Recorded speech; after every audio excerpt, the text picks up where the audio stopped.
in now. Finally, the mines are down. He needs to focus fire on the tanks. He doesn't get it. Man, he is so close to taking down that 12 o'clock defense, but he just isn't able to do it. And Boxer now is reinforced with a flanking force. Man, this is just...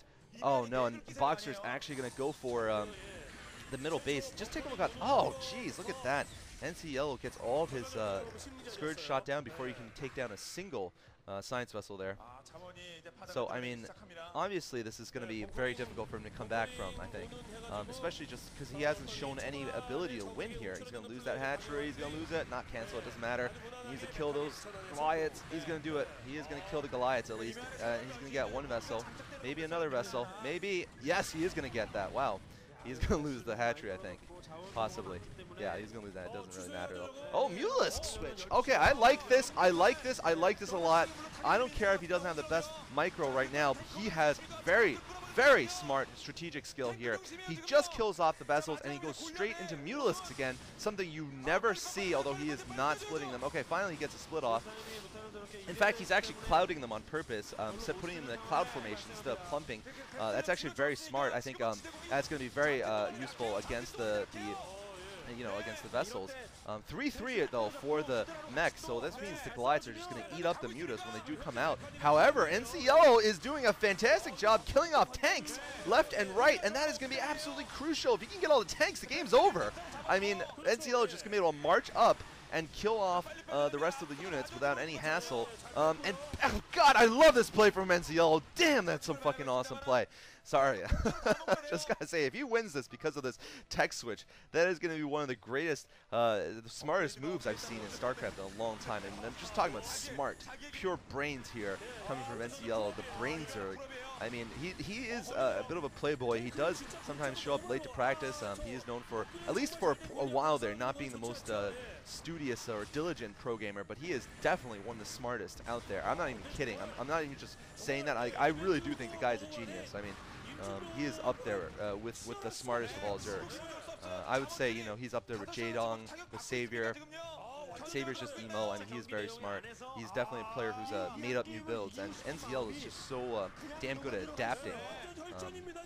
Definitely up there in terms of that, and you know, in the top 5 in StarCraft, definitely. Anyway, so this is a desperate battle here. NCL's Mutalisk Swarm has definitely gone down in numbers. I believe they're unupgraded entirely.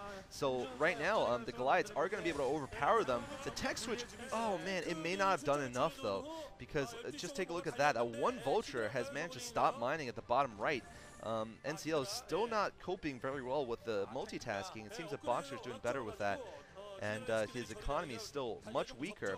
That tech switch may have been his last big move there. I think it was still a great move. Oh man, but this is what I mean. See, he's losing because of this. The bad control, not the bad strategy at all. If he had Jaedong controlling and he was just talking to Jaedong, telling him what to build, he would definitely have won this game. I think he played overall just a genius game here, and especially with that move, he showed it. Boxer, though, is probably going to win, though, so that is what matters. Who cares if you're a genius or not?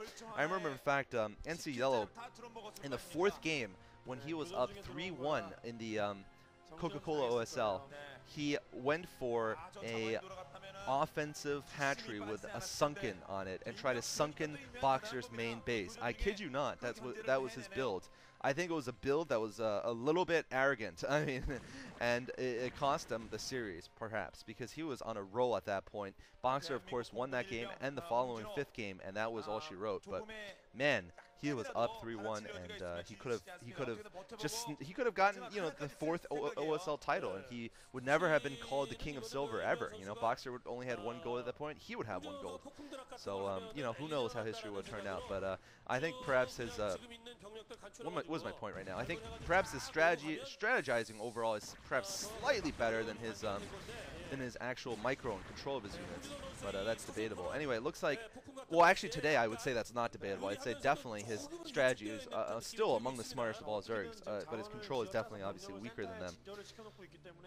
NCL right now is just probably thinking about a last-ditch attack. He doesn't have gas even at this point. He really has probably depleted all of his geysers, so this means there's not even any lurkers to help him out. Just Hydras and Lings. That is not going to be sufficient against this upgraded metal army, which still has resources in it.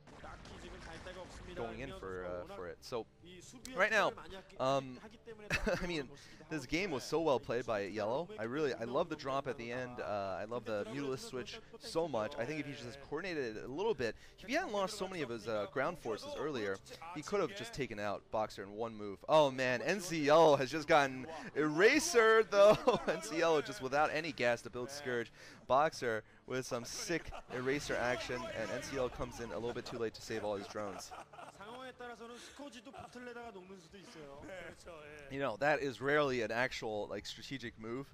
That's mainly just for that purpose alone, to do a little bit of you know, it's for fun in games, kind of.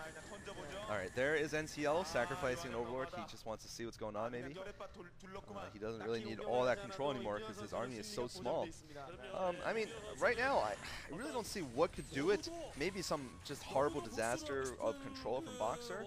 I don't know. I mean, right now, we're not seeing that. We're seeing rather disastrous control from NC Yellow. I mean, Boxer right now just has what he needs. He has all the science vessels. Yeah, I mean, look at that. The vessels have been built up, so that means the defilers are just not useful anymore because they can't even get to the front lines. As you see, they put up Dark Swarm close to the home area, but that's not going to help at all in terms of taking out armies. When you use defilers in the defense, it's interesting. It's unlike, you know, other types of units where even if you're in the offense, like Terrans, they want to stop and they want to attack from a fixed position. Even for a second with the tanks and the medic marines, they are on the strategic offensive, but they're playing on the tactical defensive. It's the other way around with defilers. Even when you're on the defensive, you need to go on the strategic defensive. You need to go on the tactical offensive, because obviously you need to attack into your opponent with your lurkers and Dark Swarm, even if you're defending overall. Anyway, it looks like NC Yellow right now is just unable to just keep his defilers alive, and this means his middle base, which he desperately needs, is probably not going to stand up for very long. And look at this, Boxer still has 2 full bases pretty much mining. NC Yellow just has 1 mineral base mining, and that center will be mining soon, but that is not going to be enough, I think, economically. And it's sad because there was such a different opening. The opening was so far ahead for Yellow. All right, so Yellow right now is going for an attack without any support into the T tier, and there's the real GG coming from Yellow.